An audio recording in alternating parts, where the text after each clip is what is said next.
మీ అందరికీ ప్రభు అయిన యేసుక్రీస్తు నామమున శుభములు తెలియజేస్తున్నాము.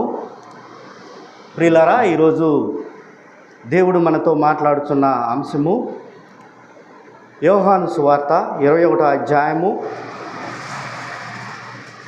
15వ వచనం నుంచి 19వ వచనం వరకు చూసుకున్నాం. యోహాను సువార్త 21వ అధ్యాయము 15వ వచనం నుంచి 19వ వచనం వరకు. వారు భోజనము చేసిన తరువాత యేసు సీమోను పేతురును చూచి, యోహాను కుమారుడు అయిన సీమోను, వీరు కంటే నీవు నన్ను ఎక్కువగా ప్రేమించుచున్నావా అని అడుగగా, అతడు అవును ప్రభువా, నేను నిన్ను ప్రేమించుచున్నాని నీవు ఎరుగుదువని ఆయనతో చెప్పాను. యేసు నా గొర్రెలు మేపుమని అతనితో చెప్పాను. నెరవేర్పుగా మనం మత్తయి సువార్త 4వ అధ్యాయము 18వ వచనం చూసుకున్నాం.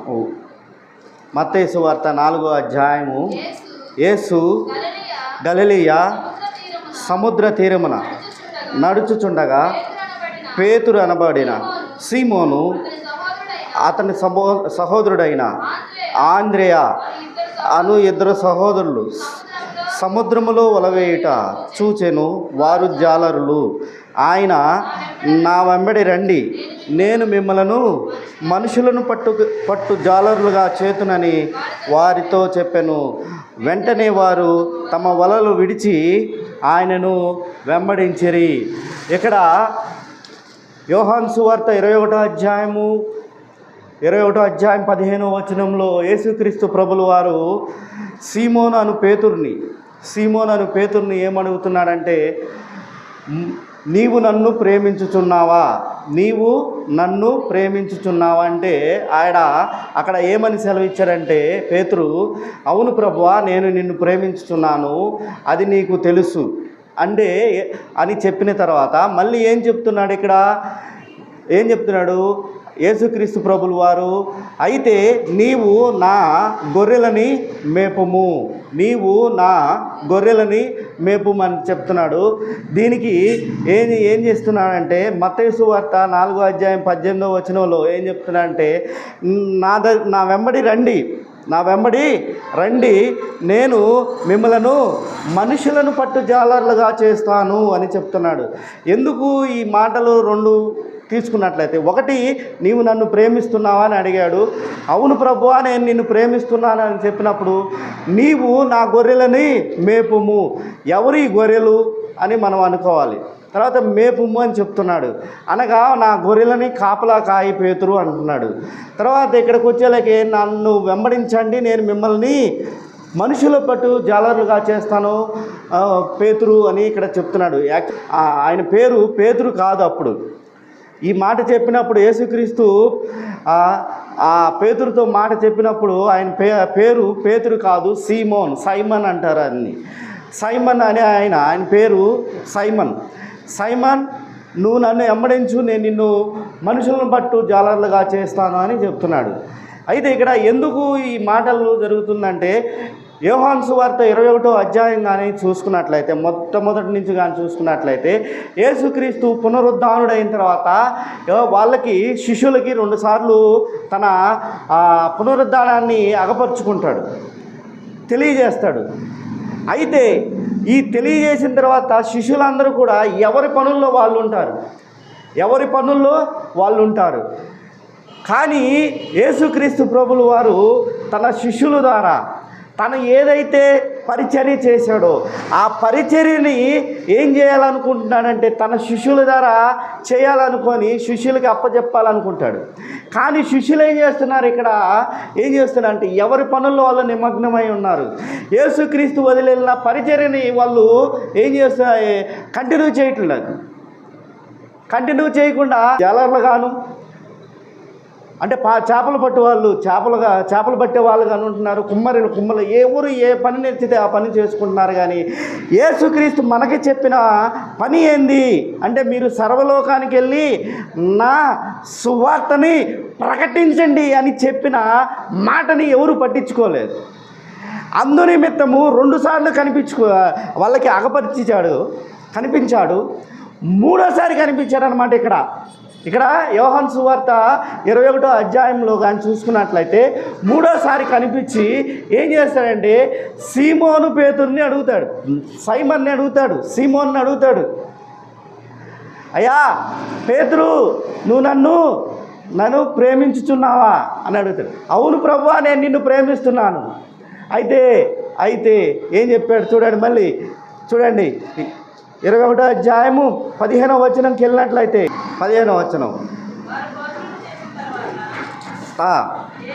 యేసు సీమోను పేతురు చూచి, యోహాను కుమారుడు అయిన సీమోను, వీరికంటే ఎవరికంటే అక్కడ ఇంకా 3 శిష్యులు ఉన్నారు, పేతురుతో పాటు ఇంకా శిష్యులు ఉన్నారు. వీళ్ళందరికంటే నీవు నన్ను ఎక్కువగా ప్రేమించుచున్నావా అంటే అవును ప్రభువా అని సెలవిచ్చాడు. అలాగా 16, 17, 18, 19 వచనాల్లో కూడా ఈ వచనాలు కానీ చూసుకున్నట్లయితే 3 సార్లు అడుగుతాడు ప్రభులు వారు సీమోన్ని. 3 సార్లు అడుగుతాడు, నీవు నన్ను ప్రేమిస్తున్నావా అని అడిగిన ప్రతిసారి అవును ప్రభువా నేను నిన్ను ప్రేమిస్తున్నాను అని చెప్పిన ప్రతిసారి యేసుక్రీస్తు ప్రభులు వారు సీమోన్ని ఏమంటున్నాడు తెలుసా? అయితే నీవు నా గొర్రెలని కాయుము, ఫీడ్ మై ల్యాంప్స్ అని చెప్తాడని, నా గొర్రెలని కాయుము అని చెప్తున్నాడు అన్నమాట. ఆ విషయం ఎందుకు సీమోన్ని మాత్రమే అడుగుతున్నాడు ప్రభులు వారు? సీమోన్ని మాత్రమే ఎందుకు అడుగుతున్నాడు? అప్పటికి ఆ పేతురని పేరు కూడా పెట్టలేదు. ఎందుకని అంటే 3 సార్లు అడిగాడు. 2 సార్లు అడిగిన తర్వాత 3వసారి కొంచెం యేసుక్రీస్తు ప్రభులు వారు ఎడల సీమోన్ పేతురు ఏం చేస్తాడంటే చూడండి ఒకసారి 17వ వచనం చూడండి. నన్ను ప్రేమించుచున్నావా అని అతన్ని అడిగాను. నన్ను ప్రేమించుచున్నావా అని 3వసారి తన్ని అడిగినందుకు పేతురు వ్యసనపడి, ప్రభువా నీవు సమస్తమును ఎరిగిన వాడవు, నీవు నన్ను ప్రేమించుచున్నావని నీవే ఎరుగుదని ఆయనతో చెప్పు, నీకు తెలుసు నేను నిన్ను ప్రేమిస్తున్న సంగతి, మళ్ళీ ఎందుకు అడుగుతున్నావు అంటే ప్రభులు వారు ఎమ్మటనే చెప్పుండొచ్చు, చెప్పిండొచ్చు, నా గొర్రెలని ఖాయమని చెప్పి. కానీ ఆయన ఉద్దేశం ఏంది? ఇక్కడ పేతురుని ఎందుకు అడుగుతున్నాడంటే పేతురు ద్వారా ఆయన ఒక కొత్త పరిచర్యని ఈ లోకంలోకి స్థాపించాలని చూస్తున్నాడు. తన శిష్యులు 12 మంది శిష్యుల్లో ఈ పేతురు అయిన ఒక ఆయన ఈ పేతురుని హెడ్గా పెట్టి, పేతురుని ప్రధాన యాజకుడిగా పెట్టి, ప్రధాన అపోస్తులుడిగా పెట్టి ఏం చేయాలనుకుంటున్నాడంటే యేసుక్రీస్తు ప్రభులు వారు ఆయన తన సువార్తని, యేసుక్రీస్తు ఏదైతే పరిచర్య చేశాడో ఆ పరిచర్య మొత్తాన్ని తన శిష్యుల ద్వారా లోకానికి తెలియజేయాలనుకుంటున్నాడు. మరి ఎందుకు పేతురుని ఎంచుకున్నాడు? మరి అంతకుముందు పేతురు ఏం చేశాడు అంటే అంతకుముందు పేతురు ముమ్మార్లు యేసుక్రీస్తుని నేను ఆయన్ని ఎరుగునని చెప్పాడు కదా. 3 సార్లు ఏం చేశాడు? యేసుక్రీస్తు ఎవరో నాకు తెలియదు, నువ్వు యేసుక్రీస్తు అనుచరుడువే కదా అని వాళ్ళు అడుగుతారు యూదు. ముమ్మార్లు 3 సార్లు ఏం చేస్తారు? యేసుక్రీస్తుని నేను ఎరుగునని చెప్తాడు. మరి అలాంటి పేతురునే ఇక్కడ ఎందుకు యేసుక్రీస్తు ప్రభులు వారు ప్రధాన అపోస్తులుడిగా ఎంచుకున్నాడు అంటే ఇక్కడ యేసుక్రీస్తుకి పేతురులో ఉన్న ఒక ప్రత్యేకమైన అంతర్దృష్టి ఉంది. పేతురు మీద ఒక అంతర్దృష్టి ఉంది, ఇన్నర్ ఫీలింగ్ ఉంది. పేతురు అందుట్లోనూ తన శిష్యులందుట్లోనూ పేతురు అనే ఆయన పెద్దవాడు, నమ్మకస్తుడు, ప్రభుల కోసం ఏమైనా చేయగలడు. ఈ విషయాన్ని ఒకసారి నేనేం చేస్తున్నాను చూడండి, ఎక్కడ తెలియజేస్తున్నాడు చూడండి. 7వ వచనం చూడండి ఒకసారి, 21వ వచనం, 7వ వచనం. కాబట్టి యేసు ప్రేమించిన శిష్యుడు ఆయన ప్రభు సుమి అని పేతురుతో చెప్పాడంట. ఎవరు? వీళ్ళు వెళ్ళారు, యేసుక్రీస్తు శిష్యుల్లో నలుగురు వెళ్ళారు. పేతురు మాత్రము ఎక్కడ ఒడ్డునున్నాడు. ఈ సంఘటన జరుగుతుందంతా ఎక్కడ? గలిలయ సముద్ర తీరాన. తిబెరియా అంటే గలిలయ సముద్రం. గలిలయ సముద్ర తీరాన జరుగుతుంది. గలిలయ సముద్రంలోకి శిష్యులను తీసుకెళ్ళాడు, వలయండి అన్నాడు. వలేసిన తర్వాత వాళ్ళకి 150 చేపలు పడ్డాయి. పెద్ద పెద్ద చేపలు అన్నమాట, విస్తారమైన చేపలు పడ్డాయి. ఆ చేపలు తీసుకుని వచ్చి భోజనం చేసిన తర్వాత పేతురుని అడుగుతాడు, వీళ్ళందరికంటే నేను నన్ను ఎక్కువ ప్రేమిస్తున్నావా? అయితే పేతురు, ఎందుకంటే పేతురికి ఏంటంటే ప్రభువు మమ్మల్ని వదిలేసి వెళ్ళాడు అన్న బాధ చాలా ఎక్కువగా ఉంది. ఈ ఇక్కడ 7వ వచనంలో ఏం చెప్తున్నాడు? కాబట్టి యేసు ప్రేమించిన శిష్యుడు అంటే ఇక్కడ ఎవరంటే యోహాను. యేసు ప్రేమించిన శిష్యుడు అంటే యోహాను. యోహాను ఏం చెప్తున్నాడు? పేతురు దగ్గరికి వచ్చి చూడండి, 7వ వచనం, ఆయన ప్రభువు సుమి అని పేతురుతో చెప్పాను. ఆయన ప్రభు అని సీమోను పేతురు విని వస్త్రహీనుడై ఉన్నందున పైబట్ట వేసుకొని సముద్రంలోకి దూకి మళ్ళీ గబగబా ఎవరి దగ్గరికి వెళ్ళారంటే సముద్రంలో ఉన్న ప్రభు దగ్గరికి వెళ్ళాడు. అంత ప్రేమ దేవుడు అంటే. ప్రభు మమ్మల్ని వదిలేసి వెళ్ళాడన్న బాధతో ఉన్నాడు. ఆ ప్రేమని దేవుని వ్యక్తపరుస్తున్నాడు. దేవుడు యేసుక్రీస్తు ప్రభు వాళ్ళకి పేతురు అంటే అంత ఇష్టమో, అదేవిధంగా పేతురికి యేసుక్రీస్తు ప్రభుల వారంటే అంతే ఇష్టం. అది మెయిన్ కాన్సెప్ట్. తర్వాత ఇక్కడ ఇంకో విషయం చెప్తాను.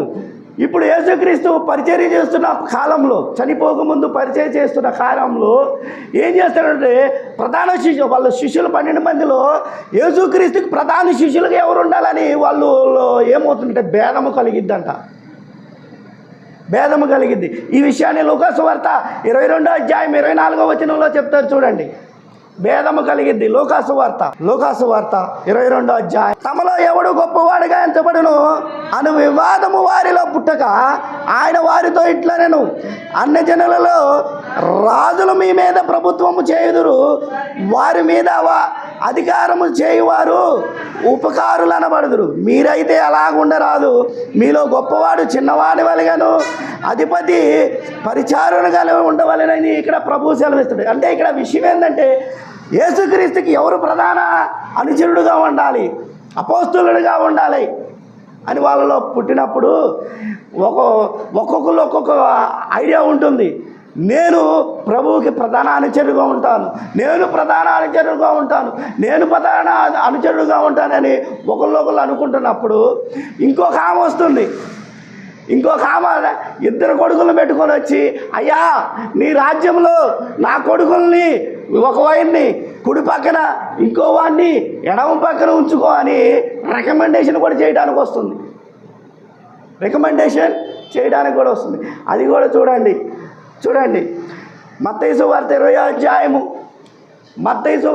అధ్యాయము 20 నుంచి 28వ వచనం కానీ చూసినట్లయితే, మత్తయి సువార్త 20, అప్పుడు జబదయి కుమారుల తల్లి తన కుమారులతో ఆయన వద్దకు వచ్చి నమస్కారం చేసి మనవి చేయబోగా నీవేమి కోరుచున్నావని ఆయన అడిగాను.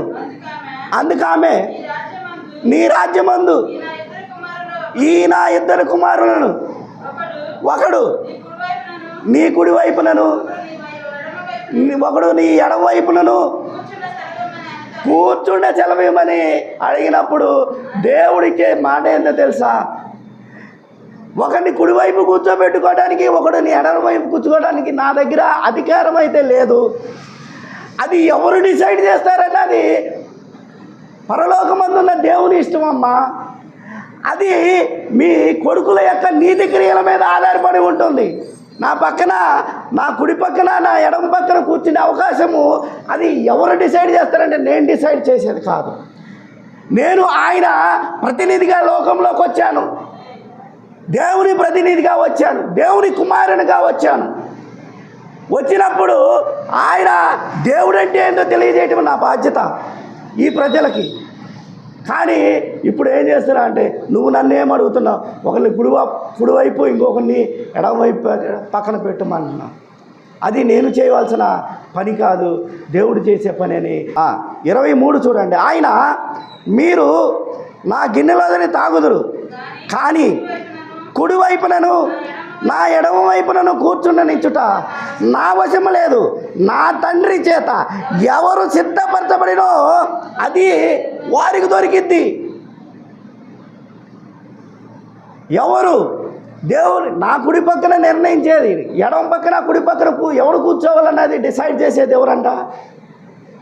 ఎవరు? పరలోకమందున్న నా తండ్రి. సంఘాల్లో ఎవరు కూడా, మన సంఘాల్లో ఎవరు కూడా పెత్తనాలు చేయడానికి రాకూడదు, పరిచర్య చేయడానికి మాత్రమే రావాలి. అది దేవుడు చెప్పేది. దేవుడు ఏం చెప్పేది? ఎవరు కూడా పెత్తనాలు చేయడానికి రాకూడదు, పరిచర్య మాత్రమే చేయడానికి రావాలి. ఎవడు హెచ్చింపబడాలని కోరుకుంటాడో వాడు ఏం చేయబడతాడు? తగ్గింపబడతాడు. ఎవడు తగ్గించబడాలని కోరుకుంటాడో వాడు హెచ్చింపబడతాడు. కాబట్టి సంఘములో ఎవడైనా సరే, ఏ సరే, చర్చిలో, ఆలయాల్లో, ఎక్కడైనా సరే పరిచర్య మాత్రమే చేయడానికి రావాలి. పరిచర్య మాత్రమే చేయడానికి రావాలి. నేను అక్కడ ఉండాలి, నేను ఇక్కడ ఉండాలి, నా కుర్చీ అది, కాబట్టి నా కుర్చీలో ఆయన కూర్చున్నాడు, ఆయన తీసేయి, నేను ఎక్కడ కూర్చోవాలి అనుకోవడానికి మాత్రం రాకూడదు. ఒకవేళ ఎవరైనా వస్తే నువ్వు నిన్ను హెచ్చించుకున్నట్టే.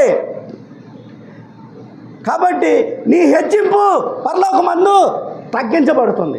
నీ తగ్గింపు ఇక్కడ ఏదైతే నువ్వు తగ్గింపించుకుంటావో అది పరలోకమందు ఏం చేయబడుతుంది? హెచ్చింపబడుతుందని దేవుడు సెలవిస్తున్నాడు. కాబట్టి ప్రియులారా, పేతురు ఇటువంటి కోరుకోట్ల దేవుడి దగ్గరికి వచ్చి, పేతురు దేవుడి దగ్గరికి వచ్చి జబదయి తల్లి, జబదయి భార్యలాగా ఆ కోరుకోటలా, అయ్యా నా కుమారులు అటొకటి ఇటొకటి పెట్టుకోయాలి. పేతురుకున్న స్వభావం అది కాదు.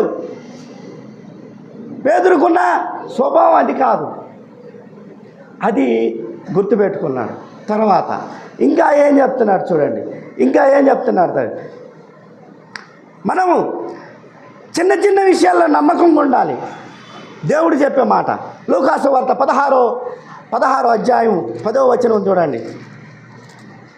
లూకాసు వార్త 16వ అధ్యాయం 10వ వచనం. మిక్కిలి కొంచెంలో నమ్మకముగా ఉన్నవాడు ఎక్కువగాను నమ్మకముగా ఉండును, మిక్కిలి కొంచెంలో అన్యాయముగా ఉండేవాడు ఎక్కువలోనూ అన్యాయంగా ఉంటాడంట. ఉన్న దాంట్లో ఎవడైతే ఏమన్నా చెప్తున్నాడు, మళ్ళీ చదవండి అమ్మా. మిక్కిలి కొంచెం నమ్మకంగా ఉండేవాడు ఎక్కువలోనూ నమ్మకంగా ఉంటాడు, మిక్కిలి కొంచెం అన్యాయంలో ఉన్నవాడు. ఉన్న కొంచెంలో ఎవడైతే నమ్మకంగా ఉంటాడో వాడు హెచ్చింపబడతాడు. ఉన్న కొంచెంలో ఎవడైతే తగ్గింపబడతాడో వాడు పరలోక రాజ్యంలో హెచ్చింపబడతాడని దేవుడు సెలవిస్తాడు. పేతురు దగ్గర ఇటువంటి స్వభావాలు లేవు. ఇది ఒక విషయం. పేతురు దేవుని దగ్గర అనే పేతురు అని నేను చెప్పకూడదు, పేతురు అని నేను సీమోన్ దగ్గర ఇటువంటి ఆశలు లేవు. దేవా నీ రాజ్యంలో నా స్థానం ఇది, నువ్వు నన్ను ఎడ కూర్చోబెట్టుకోవాలని దేవుణ్ణి ఎప్పుడు అడగల, యేసుక్రీస్తు ప్రభువు వారిని ఎప్పుడు అడగల. కాబట్టి అయితే దేవుణ్ణి యేసుక్రీస్తు ప్రభువు వారు పేతురులో చూసిన అంతర్దృష్టి ఏంది అంటే, ఒకసారి చూడండి మార్కు సువార్త 8వ అధ్యాయము 27 నుంచి 28 వచ్చిన వారికి చూసుకున్నట్లయితే, యేసు తన శిష్యుల్లో ఫిలిప్పుదైన కైసైరలో చేరిన గ్రామములకు బయలుదేరను. మార్గంలో నుండగా నేను ఎవడనని దేవునులు అడుగుతున్నారు, దేవునులు చెప్పుకుంటున్నారని శిష్యులను అడుగుతాడు. అందుకు వారు కొందరు బాప్తిసం ఇచ్చు యోహానని, కొందరు ఏలియాని, మరి కొందరు ప్రవక్తలని, ఒకళ్ళు ప్రవక్తల్లో ఒకడని చెప్పుకుంటున్నారని యేసుక్రీస్తు వారికి సెలవిస్తాడు. అప్పుడు సీమోను నువ్వేమనుకుంటున్నావు నా గురించి అని అడిగినప్పుడు ఏమని సెలవిస్తున్నాడు చూడండి, కిందకి వెళ్ళండి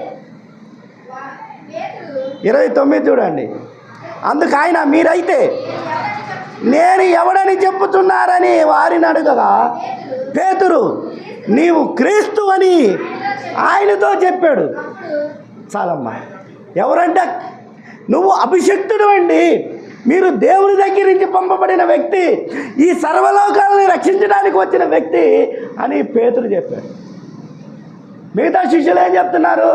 అయ్యా నీ గురించి ప్రవక్తలో ఒక ప్రవక్త అనుకుంటున్నాడయ్యా, బాప్తిసం ఇచ్చు యోహాను అనుకుంటున్నారయ్యా, జనాల్ని సిద్ధపరిచి యోహాను అనుకుంటున్నారయ్యా. ఇవన్నీ ఎలా తెలుస్తున్నాయి? పాత నిబంధన గ్రంథంలో చెప్పాడు. కానీ ఒకే ఒక వ్యక్తి ఏం చెప్తున్నాడు?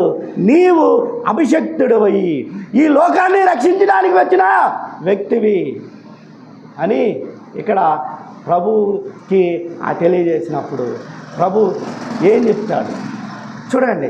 మత్తయి సువార్త 16వ అధ్యాయం, మత్తయి సువార్త 16వ అధ్యాయం 17వ వచనం చూడండి. అందుకు యేసు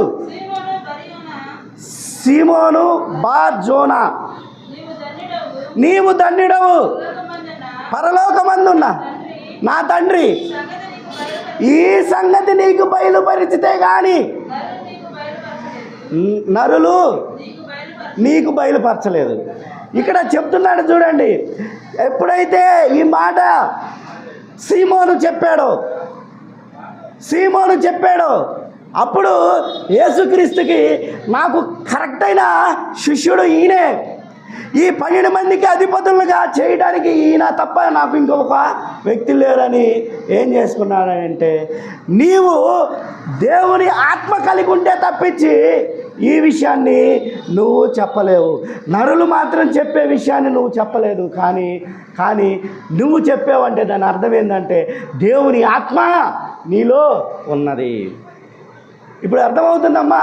యేసుక్రీస్తు సీమోను ఎందుకు ఎంచుకున్నాడో, సీమోన్ని ఎందుకు ఎంచుకున్నాడో అర్థమైందా? దేవుని ఆత్మ సీమోనులో ఉంది. అందువల్ల ప్రభువులు వారు ఏం చెప్తున్నాడంటే సీమోను బార్జోనా అంటే గ్రీకు భాషలో పెట్రాస్ అనగా పేతురు, పీటర్. సీమోనుని పేతురుగా మార్చుకున్నాడు. ఎప్పుడైతే దేవుని ఆత్మ ఈయనలో ఉందని దేవుడు యేసు ప్రభులు వారు గ్రహించాడో అప్పుడు సీమోనుని ఏం చేశారంటే పెట్రాస్గా మార్చాడు. అది గ్రీకు యూదుల భాషలో పేతురుగా మార్చుకున్నాడు. పేతురు అంటే దాని అర్థం ఏందో తెలుసా? పేతురు అనగా రాయి. అప్పుడు యేసుక్రీస్తు ప్రభుల వారు ఈ రాయి మీదే నా సువార్తని నిర్మించుకుంటాను అని ఏం చేశాడంటే ఒక తలంపుకైతే వచ్చేస్తున్నాడు. ఆ తలంపులో భాగముగా వచ్చి అడుగుతున్నాడు. యోహాను సువార్త 21వ అధ్యాయంలో ఏం చెప్తున్నానంటే, సీమోను పేతురు నీవు నన్ను ప్రేమించుచున్నావా? సీమోను పేతురు నీవు నన్ను ప్రేమించుచున్నావా? ప్రేమిస్తున్నాను ప్రభువా అని ఎప్పుడైతే సెలవిచ్చాడో, ఎప్పుడైతే పేతురు సెలవిచ్చాడో, అయితే నీవు నా గొర్రెలని మేపు, అనగా ఈ 12 మంది శిష్యులకి నువ్వు నాయకత్వం వహించు పేతురు. నీ పేతురు అనే బండ మీద నేను సంఘాన్ని నిర్మించబోతున్నాను అని దేవుడు తెలియజేశాడు. పేతురు అనే బండ మీద ఏం చెప్తున్నాడంటే నేను సువార్తని ప్రకటించబోతున్నాను, పరలోక సంబంధమైన సువార్తని పేతురు ద్వారానే ప్రకటించబోతున్నానని తెలియజేశాడు. అందువల్ల సీమోను పేతురు నీవు నన్ను ప్రేమించుచున్నావా? ప్రేమిస్తే నా శిష్యులని నువ్వు నడిపించు. ఈ విషయాన్ని ఎక్కడ తెలియజేస్తున్నారు చూడండి. ఇదే విషయాన్ని తెలియజేస్తున్నారు చూడండి. లూకా సువార్త 22వ అధ్యాయము 32వ వచనం కానీ వెళ్ళినట్లయితే, అమ్మా నీ నమ్మిక తప్పిపోకున్నట్లు నేను నీ కొరకు వేడుకుంటుని, నీ మనసు తిరిగిన తర్వాత నీ సహోదరులను స్థిరపరచు. ఎవరితో మాట్లాడుతున్నాడు? నీవు దేవుళ్ళలోకి తిరిగి వచ్చిన తర్వాత నీ సహోదరులు అనగా ఎవరైతే అపోస్తులుగా పేర్కొంటున్నారో వాళ్ళందరినీ స్థిరపరచు. పైన కానీ చూసుకున్నట్లయితే 22 లోకా 22:32 పైన కొంచెం పైకి వెళ్ళినట్లయితే నువ్వు సాతాను చేత శోధింపబడకుండానట్లు అని చెప్తాడు. చూడండి ఒకసారి మళ్ళీ చూడండి 22:32.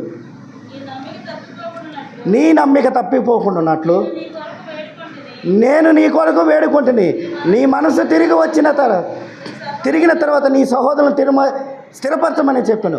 అయితే అతడు ప్రభువా నీతో కూడా చెరలోనికి మరణంలోనికి వెళ్ళుటకు నేను సిద్ధముగా ఉన్నానని చెప్తాడనమాట. ఇది విషయం.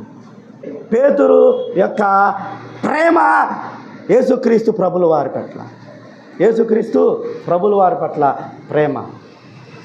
అయితే ప్రియులారా చూడండి, ఈ రాయి మీద సంఘాన్ని నిర్మించాలని దేవుడు తలంపుగా ఉన్నాడు. మత్తయి సువార్త 16వ అధ్యాయము 18వ వచనం కానీ చూసినట్లయితే, మత్తయి సువార్త 16వ అధ్యాయము, మరియు నీవు పేతురువు అనగా రాయివి, బండవి, నీ బండ మీద నా సంఘమును కట్టుదు, పాతాళలోక ద్వారములు దాని ఎదుట.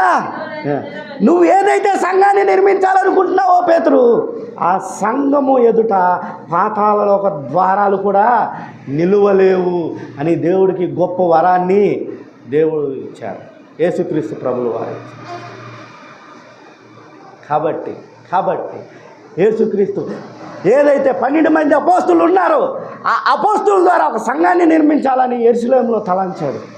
అందువల్ల ఆ అపోస్తులు నిర్మించిన సంఘం ఏంటంటే అంతియోక సంఘము, రోమా సంఘము, యెరూషలేములో సంఘము.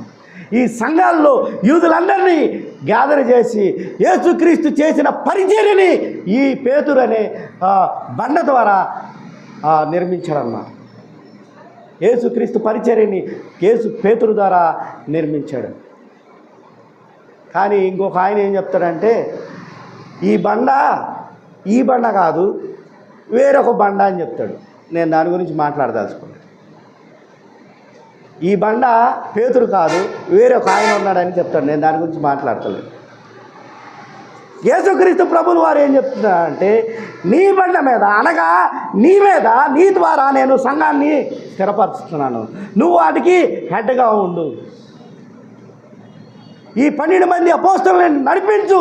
ఈ సువార్తని నేను ఏదైతే పరిచర్య చేశానో ఆ సువార్తని సర్వలోకానికి నీ ద్వారా 12 మంది శిష్యుల ద్వారా నాయకత్వం వహిస్తూ ఈ సర్వలోకానికి సువార్త ప్రకటించమని యేసుక్రీస్తు ప్రభుల వారు సీమోనుని ఎంచుకున్నాడు, అనగా పేతురుని ఎంచుకున్నాడు. సీమోనుని ఏం చేశాడంటే నీవు నా సంఘాన్ని నిర్మిస్తున్నావు కాబట్టి ఆ సంఘానికి మూలరాయి ఎవరంటే నీవే, అందువల్ల నీ పేరు పేతురు.